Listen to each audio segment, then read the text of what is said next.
درود به شما بینندگان عزیز شبکه تلویزیونی سفینه. فرهنگ معاصر است از سلسله برنامه ها.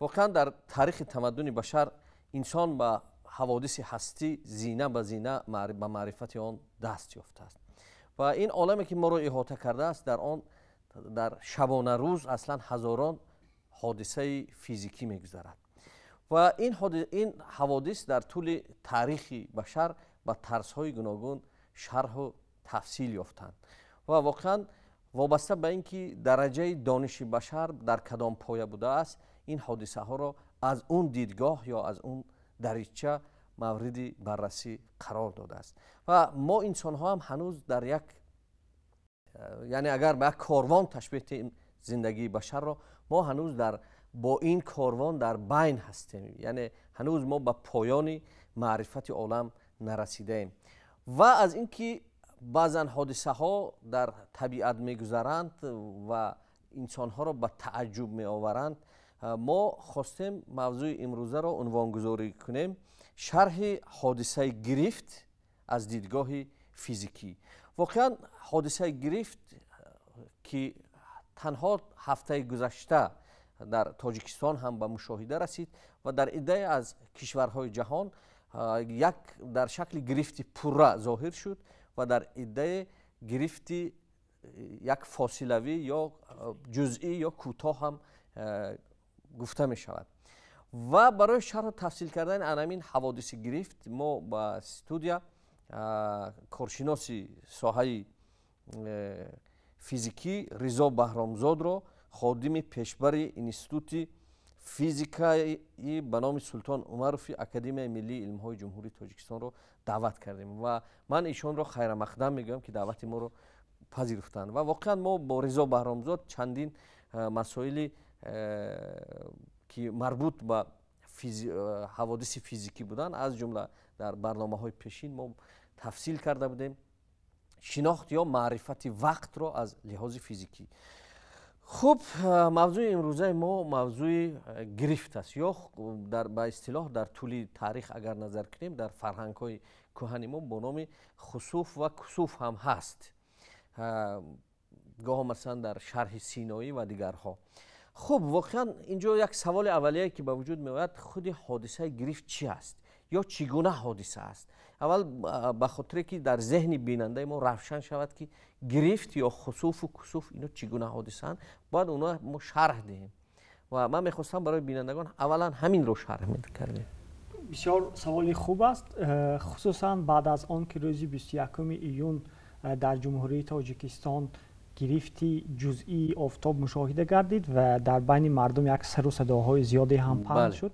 خصوصا در شبکه‌های اجتماعی بسیاری ها از این حادثه بیخبر ماندند یا اینکه خبر داشتند و سبب‌های آن را نمی‌دانستند و ما هم تا حد امکان کوشیدیم که این حادثه را فهمانیم در شبکه‌های اجتماعی در گروه‌های فیسبوکی و این را این گونه فهماندن ممکن است که یعنی حادثه گرفت چیست. حادثه گرفت این در بین دو جرم کیهانی جایگیر شدن جرم سوم کیهانی است.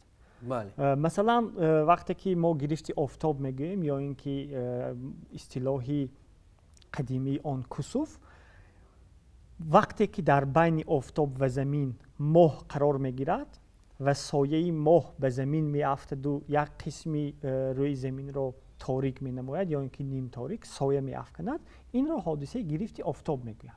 یعنی وقتی که یک جرم کیهانی پیش یک جرم کیهانی دیگر را میگیرد. در این حالت گرفتن آفتاب گرفتن ماه پیش راه آفتاب را و حادثه خسوف این گرفتی ماهتاب است هنگامی که زمین در بین آفتاب و ماهتاب قرار میگیرد و سایه زمین به سطح ماه میافتد. برای همین هم این حادثه های عادی طبیعی هستند، زیاد به وجود می آیند. در یک سال تا 4-5 مراتب گرفتی آفتاب و تا 4 مراتب گرفتی ماهتاب مشاهده کردن ممکن است. خوب، اکنون درست این یک حادثه معمولی طبیعی است، ولی ببینید همین یک حادثه ما میبینیم در طول تاریخ با طرزهای گوناگون شرح تفصیل شده است. یعنی خوب اگر با واقعیتی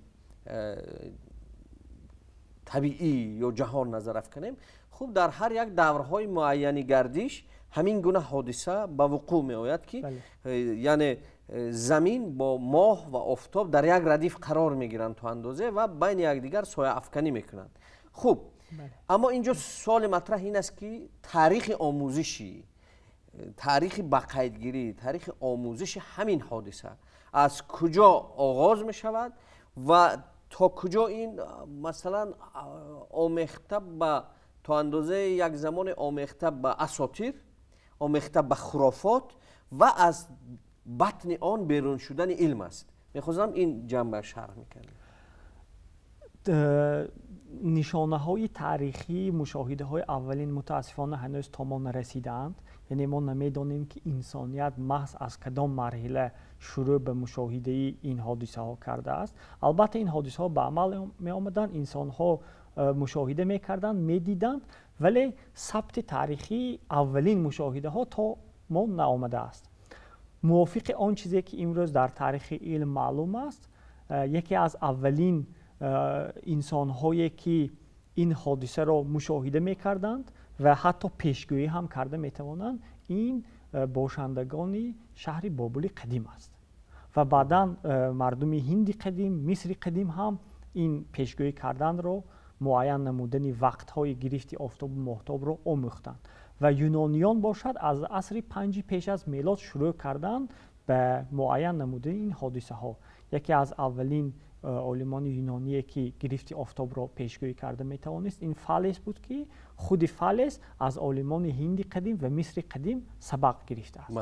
و سبب ترس و وهم اولا این ندانستن سبب های حادثه، یعنی مردم نمیدانستند برای چی این حادثه رخ میدهد و وقتی که در روز روشن یک باره روشنایی آفتاب کم میگردید، البته که در بسیار دین ها، در بسیار خلقیت ها آفتاب یک چیز مقدس است، منبع حیات است، منبع زندگی است، نور آفتاب جان بخشی همه موجودات است. وقتی که این نور کم میگشت مردم فکر میکردند، یعنی به دهشت میافتادند که این آیا نشانه به آخر رسیدن حیات نباشد یا اینکه یگان قوه بد، یگان ظالم ظلم پیش بدی را، پیش نیکی را گرفته میخواهد بدی را در جامعه جاری نماید. همین گونه تصورات ها سبب میشدند که مردم به ترس میافتادند، به تهلکه میافتادند.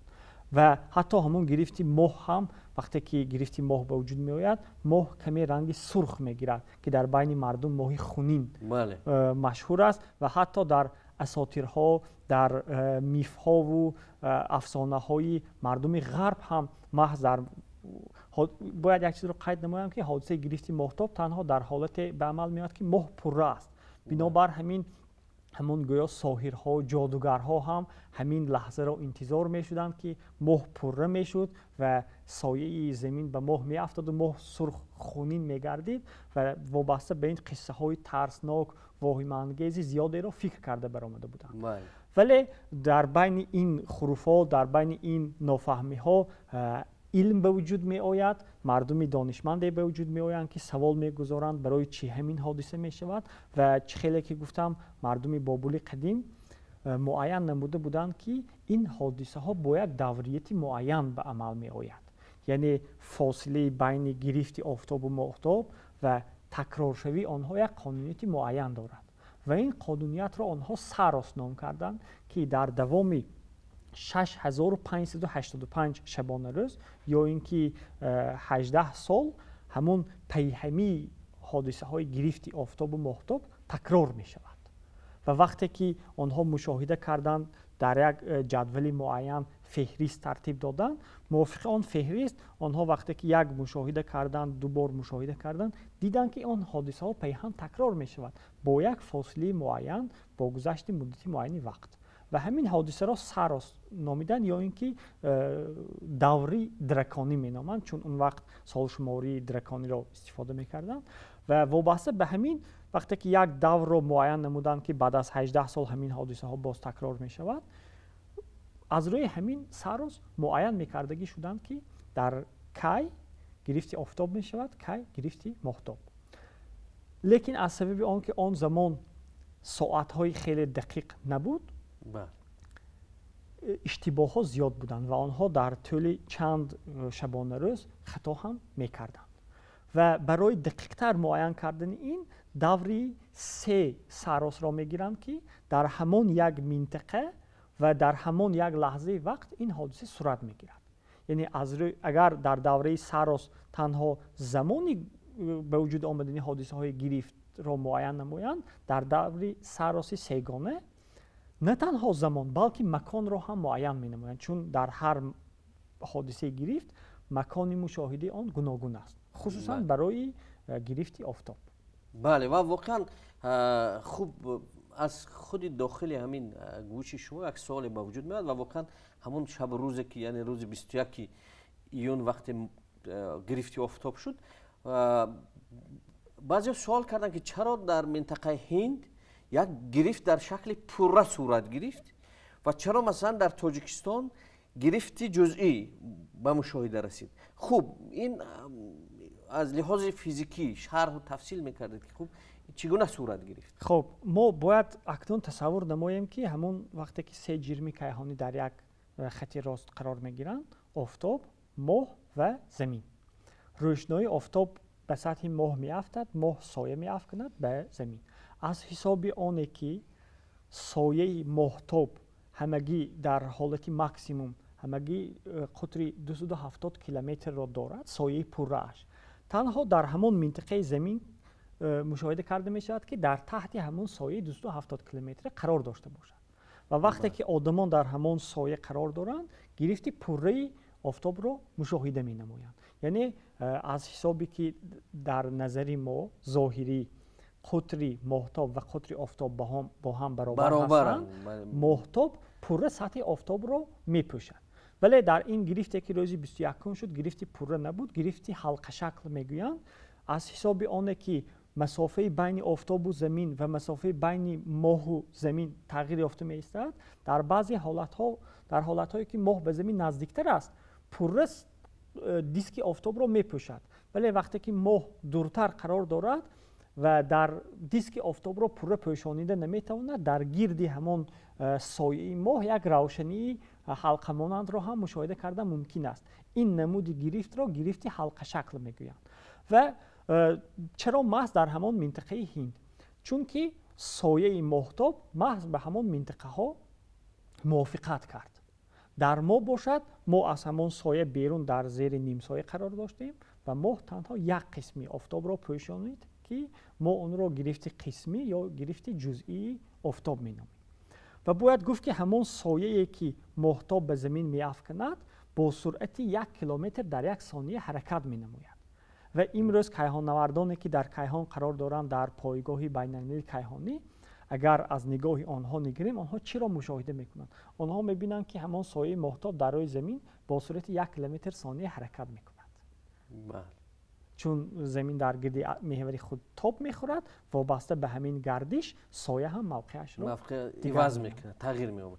بله و تشکر زیاد. خوب، البته این یک حادثه هست که میبینیم که خوب در طول تاریخ وقتی با وجود می اومد، انسان ها به دهشت می افتادند و گمان میکردند که خوب یک فال بدی است، یک حوادث، حتما یک بدبختی در زندگی بشر باید در نظر باشد. خوب فکر میکنم که اینها که جزء از خرافات هستند، جزء از وهم هستند، جزء از نادانی هستند و انسان های نادان خوب دائما همین گونه اندیشه دارد. یعنی نادان همیشه وهم دارد.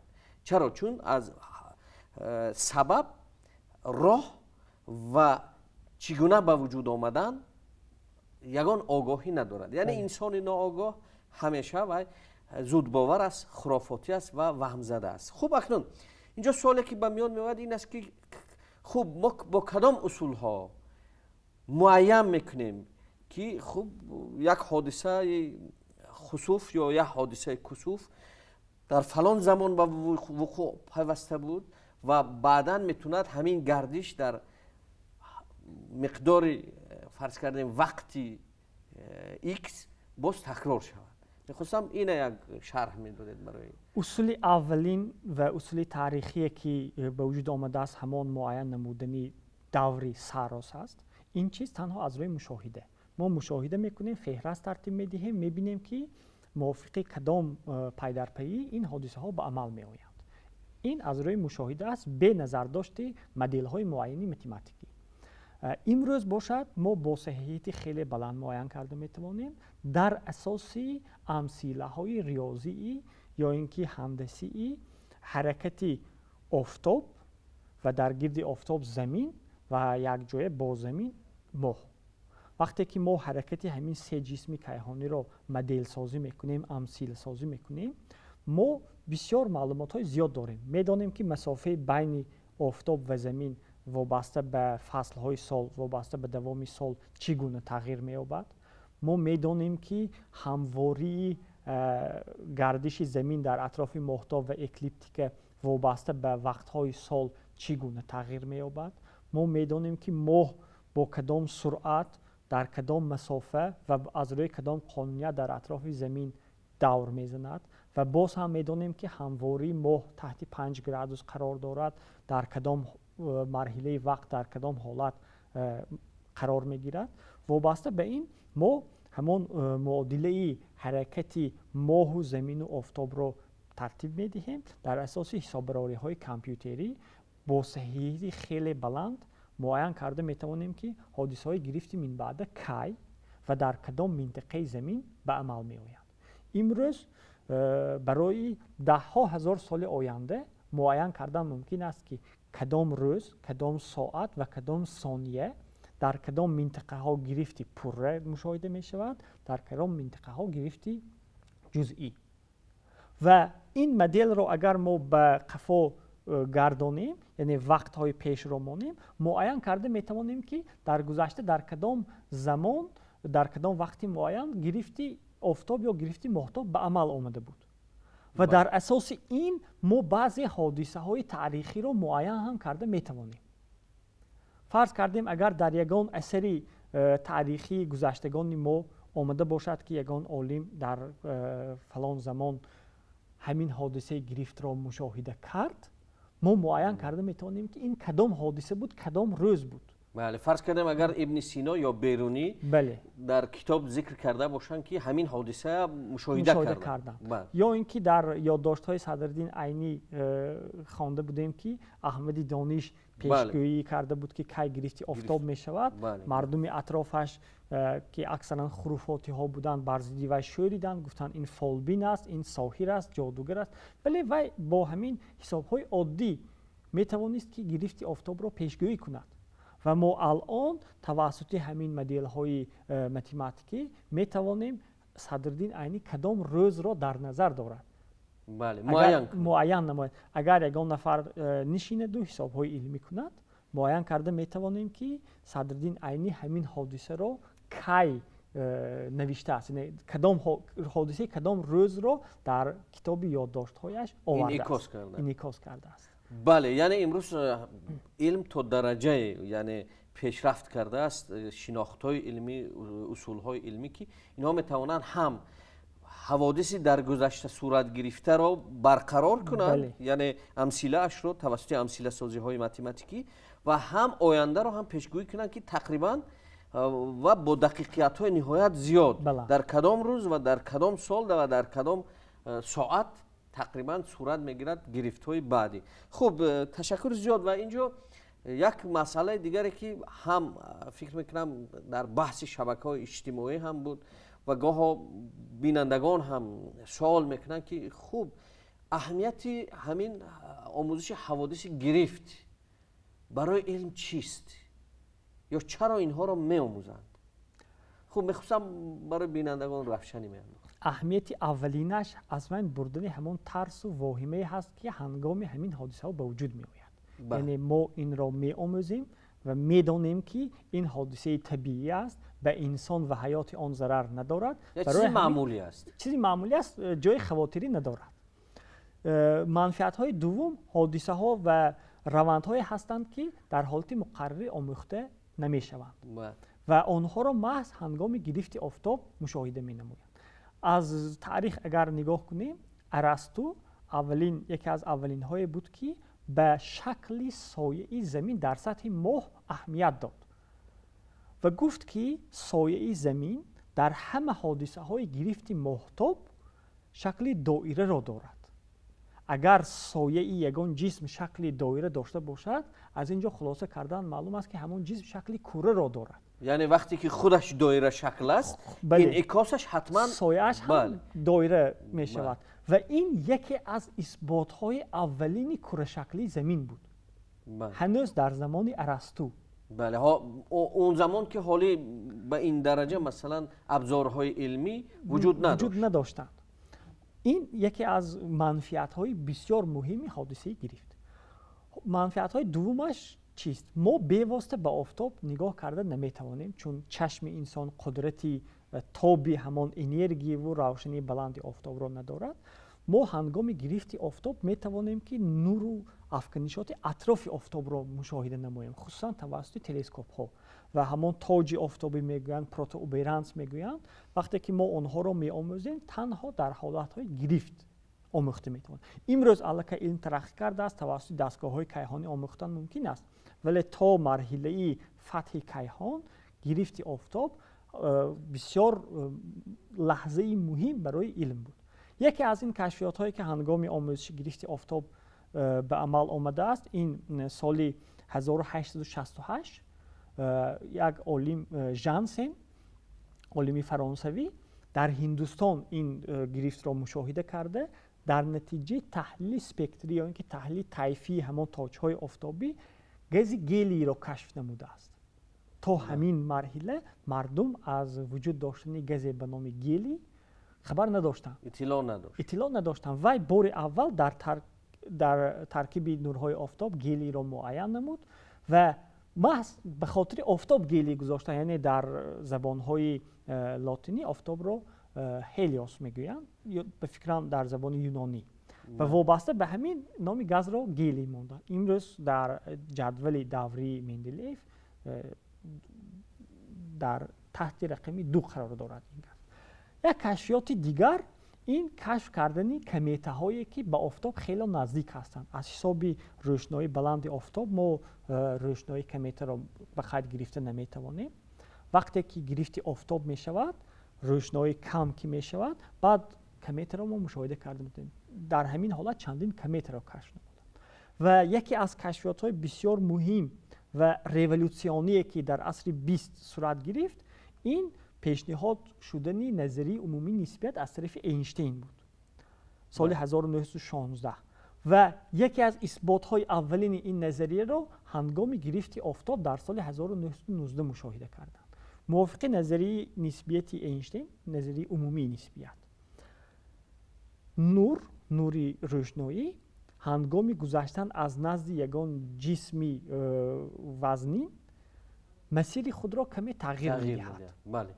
این پیشگویی کرده بود اینشتین که وقتی که ما هنگام گرفت آفتاب به یگان ستاره مشاهده نماییم، حس میکنیم که ستاره گویا موقعش را کمی دیگر کرده. خود ستاره موقعش را دیگر نمیکند، ولی روشنایی که می آید از سبب کج شدنش، میل خوردنش، در نظر ما میتابد که ستاره گویا موقعش را دیگر کرد. یعنی اینجا کج شدن نور است. کج شدن نور، مسیر، یعنی عوض کردن مسیر نور است، نه جای عوض کنی ستاره. بله. و سال 1919 همین چیز را مشاهده کردند. دیدند که مسیر نوری ستاره چند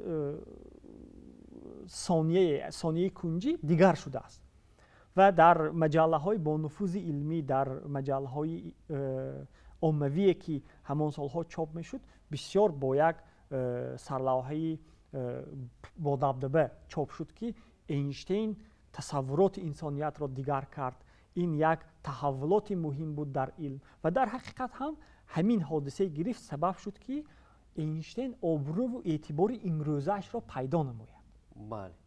و در مجموع یعنی این کشفیات توانست که تصورات انسانی را در نسبت خود نور هم دیگر نماید. بله. و در زمینه این کشفیات های نهایت زیاد هم صورت گرفت. یعنی قبلا اگر فکر میکردن که نور تنها راست خطه می رود، یعنی او حالت تمایلی کجشوی ندارد، یعنی تا اندازه این نظر را باطل حسابید و ثابت کرد که نور کجشونده است. چون وقتی فقط ما اگر قبول داشته باشیم که مطلقا نور یعنی راستخطه است و او حالت کجشوی ندارد و در حالی که مثلا بعضا از ابیکت‌های مشاهده کنیم یا بعضی از اون دستاوردهای یا اینکه چیزهای میسازیم که توسط نور حرکت دارن، خوب میتوانستیم که با یک اشتباه هم راه دهیم. یعنی این نهایت مهم بود برای علم امروز تا هنوز. خب من برای یک گزارش بسیار خوب و دقیق علمی برای شما اظهار سپاس میکنم و امیدوار هستم که بینندگان ما هم از این گزارش شما به خود یک بهره برداشتند و هدف ما هم آن است که همین یک نوع توهم زدگی را، یک نوع خرافه زدگی را از ذهن ها بشوییم تا اینکه انسان ها به جهان از لحاظ واقعیت و از لحاظ علم نظر افکنند. و چون هر کجا که نادانی باشد اونجا خرافات است، اونجا بدبختی است، اونجا واپسگرایی هست، اونجا جنگ و جدال و سرچشمه همه بدبختی های بشر در طول تاریخ این ندانستن بوده است. و اندیشه میکنم این گزارش ها هم میتونن برای بیننده ما یک نفس سبق دهند تا اینکه خود و فرزندان خود را باز هم در جستجوی وسیع‌تری که از این جهان و از این دنیای ناپیدا کنار هست نیروی خود روانه کنند، با زندگی واقع بین باشند. و بار دیگر من به شما سپاس میکنم و بیننده عزیز گمان میکنم که دوری که در آن آمدن و رفتن ماست آن را نه بدایت نه نهایت پیداست و گفتی حکیم خیام. و واقعا ما در کاروان زندگی بشر در مابین قرار داریم. ما هنوز در حال آموزش هستیم، یعنی